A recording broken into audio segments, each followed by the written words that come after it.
sida quruxda badan oo xilkasnimada leh oo isxilqaanka leh oo Soomaalinimada leh oo wadaniyada leh oo aad u ansixiseen sharciga ama sharciyeedka jaangooynta iyo tayadhowrka iyo dhismaha hay'adda tayadhowrka Soomaaliyeed runtii aad ayaan idinkaga mahadcelinayaa tixgelinta gaarka ah oo aad siiseen sharciyeedkan iyo sida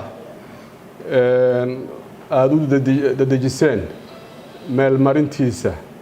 Waxaan kaloon mahad ballaaran idinkaga celinayaa sida aad maanta runtii u ogolaateen in akhriskii labaad iyo kii saddexaad maanta la isla mariyo sharcigan. taasina runtii waa muhiimadda uu dalkeenna iyo qarankeenna u leeyahay. mudane gudoomiye ku-xigeenno iyo senatarada sharafta leh runtii guul weyn ayay maanta inoo tahay. waa maalin aan dhihi karo waa maalin taariikhi ah, waa maalin runtii shacabka Soomaaliyeed aan u heelinay, waa maalin aan isleenahay runtii waxay fura u tahay maanta sharcigan halkaan ku ansixinayno wuxuu fura u noqonayaa inaan awood u yeelanno in dalkeenna badeecadaha iyo adeegyada runtii dibadda uga yimaada iyo kuwa aan dhoofinno iyo kuwa dalka gudihiisa laga soo saaro iyo kuwa aan u isticmaalno dalka gudihiisa intaba aan awood u yeelanno inaan kantaroolno. marka runtii waxaan u helinaa ummadda Soomaaliyeed caafimaad ahaan iyo dhaqaale ahaan intaba.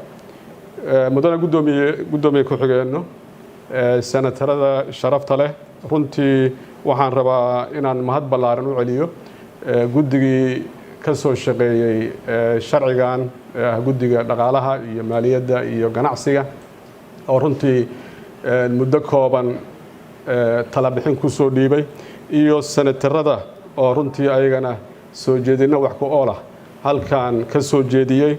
dhammaantiin waad mahadsantihiin sida aad dalkeenna aad ugu damqateen oo aad u aragteen dhibaatooyinkana haysta oo aan maanta xallinay mid ka mid ah dhibaatooyinkaas runtii muddo aan la soo aan ogeyn in baahidaasu ay jirto. ugu dambeyn waxaan idinkaga mahad celinayaa maalmarinta sharcigan. ka wasaarad ahaanna waxaan ku dadaali doonaa inaan dhammaystirno wixii habraacya iyo sharci hoosaadyo looga baahan yahay sharcigan iyo dhismaha hay'adda tayadhowrka oo sharcigan ku xusan. marka waxaan ku dadaali doonaa sharcigan in sida ugu dhaqsiyaha badan uu dalkeenna uga hirgalo.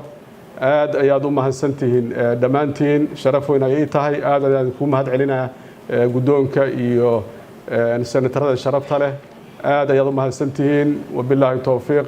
waana runtii intaas ayaan hadal jeedinteedu ku eg tahay. waxaan idin dhaho ma aqaano, farxad weyn ayay dhammaanteen inoo tahay marka iyo rayn marka waa mahadsantihiin.